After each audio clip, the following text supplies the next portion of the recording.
ನಮಸ್ಕಾರ ಸ್ನೇಹಿತರೆ, ಬನ್ನಿ ನಾನಿವತ್ತು ಒಂದು ವಾರದವರೆಗೂ ಕೂಡ ಇಟ್ಕೊಳ್ಳುವಂಥ ಟೊಮೊಟೊ ಗೊಜ್ಜು ಮಾಡಿ ತೋರಿಸ್ತಾ ಇದ್ದೀನಿ. ಈ ಥರ ಟೊಮೊಟೊ ಗೊಜ್ಜು ಮಾಡಿ ಇಟ್ಕೋಬೋದು.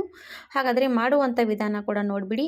ನಾನಿವಾಗ ಒಂದು ಬಾಣಲೆಯಲ್ಲಿ ಸ್ವಲ್ಪ ಎಣ್ಣೆ ಹಾಕಿದ್ದೀನಿ, ಅದ್ರ ಜೊತೆಗೆ ಜೀರಿಗೆ, ಆಮೇಲೆ ಸ್ವಲ್ಪ ಕರಿಬೇವು ಸ್ವಲ್ಪ ಜಾಸ್ತಿ ಕ್ವಾಂಟಿಟಿಯಲ್ಲಿ ಹಾಕ್ಕೊಳ್ಳಿ. ಆಮೇಲೆ ನಾಟಿ ಟೊಮೊಟೊವನ್ನು ಈ ರೀತಿ ಕಟ್ ಮಾಡ್ಕೊಂಡು ತೊಗೊಂಡಿದ್ದೀನಿ. ಇವಾಗ ನೋಡಿ ಅದಕ್ಕೆ ಸ್ವಲ್ಪ ಬೆಳ್ಳುಳ್ಳಿ ಮತ್ತು ಅರಿಶಿಣ ಪುಡಿ ಮತ್ತು ಕೆಂಪು ಖಾರದ ಪುಡಿ ಹಾಗೆ ಉಪ್ಪು ಕ್ವಾಂಟಿಟಿ ಸ್ವಲ್ಪ ಜಾಸ್ತಿ ಇರಬೇಕು, ಆಗಿದ್ರೆ ಒಂದು ವಾರದವರೆಗೂ ಕೂಡ ಇಟ್ಕೋಬೋದು. ಈಗ ಸ್ವಲ್ಪ ಮುಚ್ಚಳ ಮುಚ್ಚಿ ನಾನು ಹಾಗೆ ಬಿಟ್ಟಿದ್ದೀನಿ ಒಂದು ನಿಮಿಷ. ಆಮೇಲೆ ಒಂದು ನಿಮಿಷ ಆದಮೇಲೆ ಮತ್ತೆ ಈ ರೀತಿ ಸ್ವಲ್ಪ ಕೊತ್ತಂಬರಿ ಸೊಪ್ಪು ಕೂಡ ಹಾಕ್ಕೊಂಡು ಮತ್ತೆ ಇವಾಗ ಮಿಕ್ಸ್ ಮಾಡಬೇಕು. ಮಿಕ್ಸ್ ಮಾಡಿ ಮತ್ತೊಂದು ಸ್ವಲ್ಪ ನಾನು ಇವಾಗ ಮುಚ್ಚಿಡ್ತೀನಿ. ಈ ರೀತಿ ಮುಚ್ಚಿಡಿದ್ರೆ ಟೊಮೊಟೊ ಚೆನ್ನಾಗಿ ಮೆತ್ತಗಾಗುತ್ತೆ. ಇವಾಗ ಮೆತ್ತಗಾಗಿರೋದು ನೋಡಿ ಟೊಮೊಟೊವನ್ನು ಇವಾಗ ಏನು ಮಾಡ್ತೀನಿ, ಸ್ಟವ್ ಆಫ್ ಮಾಡಿಬಿಡ್ತೀನಿ. ಆಮೇಲೆ ತಣ್ಣಗಾದ್ಮೇಲೆ ಇವಾಗ ಮಿಕ್ಸಿ ಜಾರಲ್ಲಿ ರುಬ್ಕೊಳ್ಳೋಣ.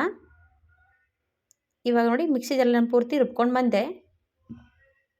ಈ ರೀತಿ ಪೇಸ್ಟ್ ಮಾಡ್ಕೊಂಡು ಬಂದಮೇಲೆ ಒಂದು ಬಾಣಲೆಯಲ್ಲಿ ಸ್ವಲ್ಪ ಎಣ್ಣೆ ಹಾಗೆ ಕಡಲೆಬೇಳೆ, ಜೀರಿಗೆ, ಸಾಸಿವೆ, ಸ್ವಲ್ಪ ಕರಿಬೇವು ಹಾಕಿ ಈ ರೀತಿ ಒಗ್ಗರಣೆ ಕೊಟ್ಕೋಬೇಕು. ಸ್ವಲ್ಪ ವಿಡಿಯೋ ಸ್ಕಿಪ್ ಆಯಿತು. ಚೆನ್ನಾಗಿ ಮುಚ್ಚಳ ಮುಚ್ಚಿ ಒಂದು 5 ನಿಮಿಷ ಕುದಿಸ್ಕೊಂಡು ಬಂದರೆ ಟೊಮೊಟೊ ಗೊಜ್ಜು ರೆಡಿ ಆಯಿತು. ಟ್ರೈ ಮಾಡಿ ನೋಡಿ. ಇಷ್ಟ ಆದರೆ ಲೈಕ್ ಮಾಡಿ, ಸಬ್ಸ್ಕ್ರೈಬ್ ಮಾಡಿ. ಬಾಯ್.